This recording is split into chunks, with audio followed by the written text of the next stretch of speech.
paresseux.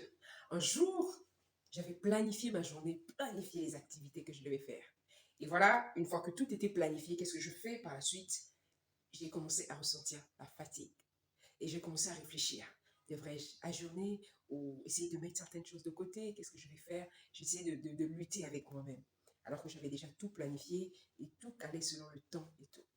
Voilà que je tourne mes regards et je tombe sur un livre que j'avais mis à côté, je ne l'avais pas lu au départ, qui parle de la paresse. Voici ce que le livre disait.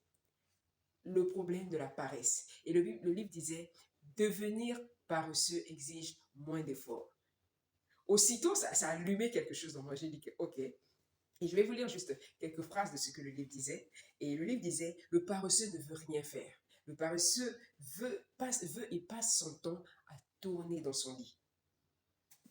Quand je l'ai lu, j'avais un seul choix à faire entre-temps. J'avais le choix soit de faire ce que j'avais prévu et mettre de côté la paresse ou la fatigue que je commençais à ressentir, soit tout fermer et aller dormir. Alors, si tu étais à ma place, qu'allais-tu faire? Parce qu'effectivement, c'est le problème de beaucoup de personnes.